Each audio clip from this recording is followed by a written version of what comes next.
আর দুটো প্রশ্ন আছে, সংক্ষেপে জবাব দিয়ে দিই।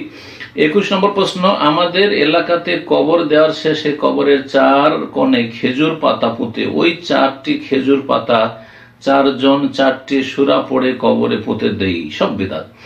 আমি ওনাকে জিজ্ঞাসা করেছিলাম, ওনারা বলল যে নবী সাল্লাল্লাহু আলাইহি ওয়াসাল্লাম কবরস্থানের পাশ দিয়ে হেঁটে যাওয়ার সময় একজন ব্যক্তির কবরের মধ্যে খুব আযাব হচ্ছিল। নবী সাল্লাল্লাহু আলাইহি ওয়াসাল্লাম আদেশ করেছিলেন, ওই ব্যক্তির কবরে খুব আযাব হচ্ছে, তোমরা গিয়ে খেজুর পাতা পুঁতে দাও। তাই আমরা এটা করি। এটা কি সত্য? কোরআন বা হাদিসে নবী সাল্লাল্লাহু আলাইহি ওয়াসাল্লামের জামানায় কেউ কি করেছেন? রাসূলুল্লাহ সাল্লাল্লাহু আলাইহি ওয়াসাল্লাম দুটো কবর পাশ দিয়ে যাচ্ছিলেন। সহিহ বুখারী মুসলিম অন্যান্য হাদিসের কিতাব হাদিস, ইন্নামা লা ইউআযাবানা ওয়া মা ইউআযাবান কাবির। ওহীর মাধ্যমে জানতে পারলেন যে এই দুটো কবরে আযাব হচ্ছে। দুইজনের দুটো অপরাধ ছিল, গুনাহগুলি কাবিরা গুনাহ ছিল। যাই হোক, রাসূলুল্লাহ সাল্লাল্লাহু আলাইহি ওয়াসাল্লামকে শাফাআতের অনুমতি দেওয়া হইল, কিন্তু শাফাআতটা ছিল সঠিক ব্যাখ্যায় হাদিসের শাফাআতুন মুআক্কাতা, একটা নির্দিষ্ট বা সীমিত কালের জন্য সুপারিশ ছিল রাসূলুল্লাহ সাল্লাল্লাহু আলাইহি ওয়াসাল্লামের, যাতে করে মানুষ এই পাপগুলিতে লিপ্ত না হয় আর এদের আযাব হচ্ছে আযাবটা হালকা হয়।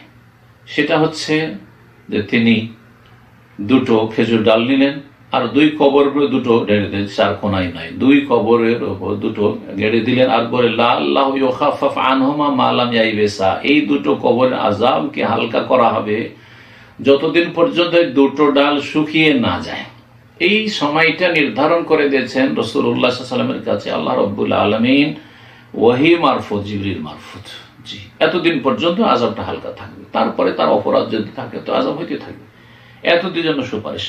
এই জন্য এই হাদিসের ভুল ব্যাখ্যা এক শ্রেণীর লোকেরা করেছে যে কাঁচা ডাল যতদিন তসবিহ করবে, তসবির কারণে কবর আযাব হালকা হবে। তো কোরআন এবং হাদিসে কি আছে যে কাঁচা ডাল শুধু তসবিহ করা, শুকনো তসবিহ করে? বরং কোরআন কারীমের সূরা বনী ইসরাঈল সূরাতুল ইসরা ওয়া ইন মিন শাইইন ইল্লা ইউসাব্বিহু বিহামদি, যে কোনো বস্তু, শুকনো, রস, শাল, পৃথিবীর সবকিছু গাছপালা, জীব জন্তু, সমস্ত কিছু, লোহা, স্বর্ণ, চাঁদি, আল্লাহ যা সৃষ্টি রয়েছে সেই যে কোনো বস্তু, আল্লাহ ছাড়া সবকিছুই আল্লাহর প্রশংসার সাথে সাথে তাসবিহ করে। ওয়ালাকিন লা তাফকাহুনা তাসবিহ, তবে তাদের তাসবিহ তোমরা অনুধাবন করো না, বুঝতে পারো না। খালি শুকনো আর কাঁচার কোনো পার্থক্য নেই এই ক্ষেত্রে। তারপরে রাসূলুল্লাহ সাল্লাল্লাহু আলাইহি ওয়াসাল্লাম এই দুটো কবরের ওপর শুধু খেজুর ডাল পুঁতেছিলেন, আর কোনো ক্ষেত্রে তিনি করেননি। তার জীবদ্দশায় অনেক মাইয়ে দাফন হয়েছে, ভালো হয়েছে, কারো ভুল ভ্রান্তিও ছিল, কারো কবরের ওপর এই রকমের খেজুর ডাল পুঁতেননি।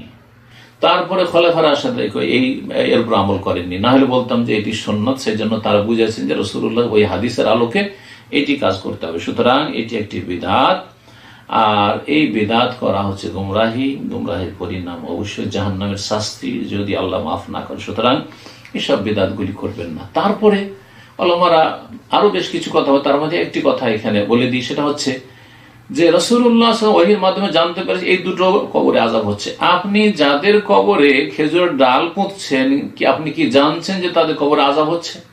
হতে পারে যে তাদের কবরে নেয়ামতে ভরে দেওয়া হয়েছে, আপনি কি সাহসে তাদের কবরের ওপর আপনি ডাল পুঁতলেন? আর তারপরে ডাল পুঁতলেন যদি এই সেন্স নিয়ে যে নবী সাল্লাল্লাহু আলাইহি ওয়াসাল্লাম কবরে ডাল পুঁতেছেন কারণ ওখানে আযাব হচ্ছিল, তাহলে আপনি কি অভিযুক্ত করলেন না এই কবরবাসীকে যে তোমার বা আপনার কবরে বা এই কবরে হয়তো তোমার বাবার কবরে হয়তো আযাব হচ্ছে, এই কথা বলার বা এই কথা চিন্তা করার আপনার অধিকার কি দিল? সুতরাং সতর্ক সাবধান এইরকম বিদআত থেকে। যারা এইসব বিদআত করবে তারা গুনাহর কাজ করছে, আর যে কোনো বিদআত কাবিরা গুনাহ। আল্লাহ যেন এই সমস্ত বিদআত থেকে বেঁচে থাকার